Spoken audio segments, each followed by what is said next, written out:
what do you think of the skills that people should start to develop in their 20s in general to make them better human beings, more potentially open to success financially, relationship, health-wise? What are 2 or 3 things that everyone should focus on in their 20s? Well, it certainly doesn't hurt to be in good physical condition, so we can walk through it.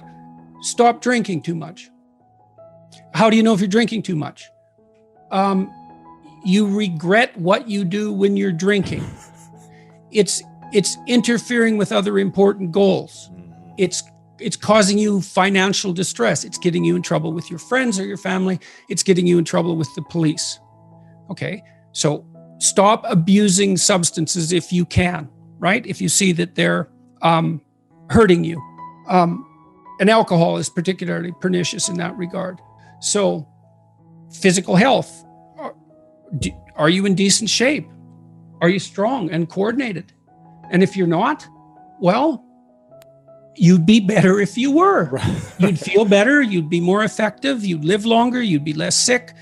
And you really see that mount up. Like if someone's been in shape once in their life, they age way better. And it's also a really good way of maintaining your cognitive ability. Like, you hear about those exercises that you can do online to make you smarter and keep your cognitive ability intact. Yep. Those don't work. There's no evidence that they work. People keep saying that they make you smarter, they maintain your cognitive function. Psychologists have studied that for 50 years, hoping that one of those things will work. Trying all sorts of creative tacks, they don't work. Exercise works. Cardiovascular and weightlifting, you start to decline in your fluid intelligence at about the age of 25. And it's a linear trend downhill, and it can accelerate as you get older. It's just like this, quite ugly. If you exercise, you stave that off. So that's really useful. Maintain your relationships and foster them. So when I look at successful people, they're really good at something. They're reliable, right? You can count on their word. They're generous, and they have a wide connection network, which becomes more and more valuable as you get older. Yeah. So it's one advantage that older people really have over younger people. They have a connection network, and a connection network is huge. Well, you could be connected to 1,000 well-connected people. Okay, that means you are connected to the entire world, right? It's unbelievably valuable. And that's one of the things that's so absolutely remarkable about the situation that I'm in right now. As far as one of the great benefits is I can contact pretty much anybody and they'll talk to me. It's like, really? That's so cool. I'm interested in infrastructure for reasons I won't get into, but I'm interested in infrastructure development. I think it's a good method of wealth transfer. It's a good solution to the problem of inequality and employment. I reached out to a leading expert on infrastructure last week to see if he'd talk to me. I thought, I don't know anything about infrastructure except that it's worn to a frazzle and we should do something about it. He agreed to talk. Having a connection network is of inestimable value. Reliability, generosity, you can work on both of those. Philosophical sophistication, it's very useful because it orients you properly. You have a sophisticated sense of the world. You find, for example, that doing things for other people is actually more rewarding than virtually anything else you can do. When you hear you should be of service to other people.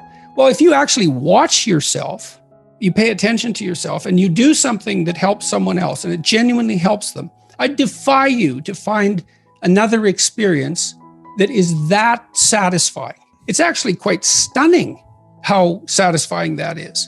And so that's a very useful thing to realize. Imagine I take two people and I say, okay, I'm going to give you $100 and you have to give some of it to the person right beside you. And they can either agree or disagree with the split. But if they disagree, you don't get anything. Okay, so a classical economist would say that the person should take the 100, offer the person next to them $1, and the person should accept it because why not? They get $1 instead of nothing. And that's the solution. But what happens is that if you don't offer that other person something close to 50-50, they're likely to tell you to go to hell. Yes. Yeah. Very. And then you get nothing. You get nothing too. You think, well, why would people do that? Because they just reject $50 and who cares? And the answer is, well, we don't just play one game with other people. We play a repeating game. And so imagine we did this. So imagine it's a crowd and they're all watching you. And I offer you $100 and you have to share it with the person next to you. And you say, would you like to take $70? And the person says, well, I'm not sure that's fair to you, but if it's okay, yes. But then everyone else sees that. And now they all have an opportunity to pick who they're going to play with next. Well, you're not going to get picked last, are you? Remember what you told me? You didn't want to get picked last, right? I did not. Okay, so what you did was you turned yourself into an athlete. A machine. Okay. That was always going to get first. Okay, great. So, but imagine we expand that game and we say, you want to be the person that everyone wants to play with. Well, then all you have in your whole life is invitations to play. Well, how are you going to be that person? Be productive, straightforward, generous. Make everyone else better around you, and they're going to want to play with you. Absolutely. So there you go. And then you get to play. Yeah, exactly. Well, how is that not the best possible deal? It's clearly, see, so if the ethical argument is put properly, it is by far the most compelling argument. It's like, if you want to have everything you could possibly want and more, then be a good person. The better a person you are, the more likely that is to happen.